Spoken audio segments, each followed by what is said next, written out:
السلام علیکم ورحمۃ اللہ وبرکاتہ۔ سامعین حضرات، حضور صلی اللہ علیہ وسلم کی ایام رضاعت اور زمانہ طفولیت۔ ہمارے آقا سرور عالم صلی اللہ تعالیٰ علیہ وسلم نے 7 روز تک اپنی والد ماجدہ کا دودھ پیا، پھر ابو لہب کی مادی سویبہ کا دودھ پیا۔ سویبہ نے محمد عربی صلی اللہ تعالیٰ علیہ وسلم کی ولادت کی خوشخبری جب ابو لہب کو دی تو ابو لہب نے خوشی میں اسے آزاد کر دیا۔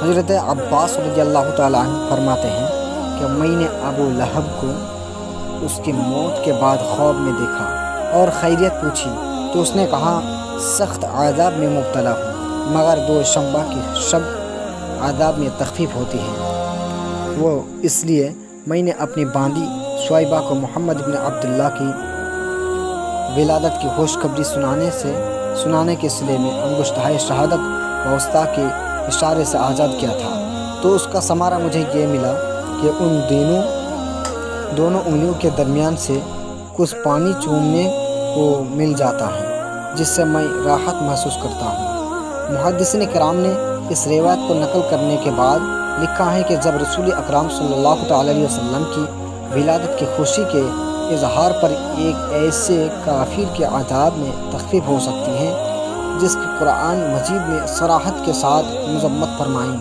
تو جو مسلمان آپ کی ولادت و سعادت کی خوشی منائے تو اسے کتنے ثواب و برکات سے نوازا جائے گا، اللہ ہی بہتر جانتا ہے۔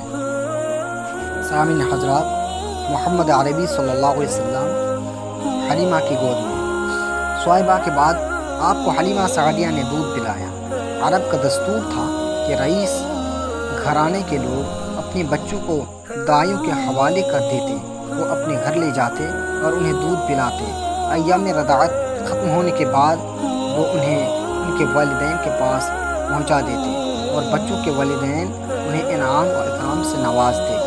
حلیمہ سعدیہ جو طائف کے ایک نواحی قبیلہ سعد کی رہنے والی تھی، شیر خوار بچہ کے لیے عورتوں کے ساتھ مکہ آئے۔ 7 والیوں نے مالداروں کے بچے لے اور آمنہ کے بیٹے کو یتیم سمجھ کر چھوڑ دیا۔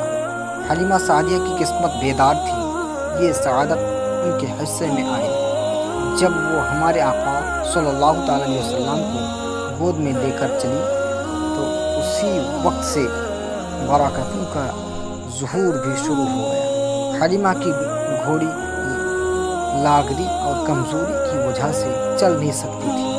جب آپ حضرت حلیمہ کے ساتھ اس پر سوار ہوئے تو ایسے تیز رفتار ہو گئی کہ قافلہ کے سارے سواریوں سے آگے نکل گئے، اور جب آپ حلیمہ کے گھر پہنچے تو وہ گھر فروز و برکات کا گہوارہ بن گیا۔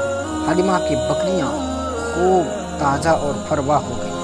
اس وقت لوگ قحط سالی کے شکار تھے، اس کے مویشی جنگل سے بھوکے واپس آتے، جبکہ اسی سے لاغر رہتے۔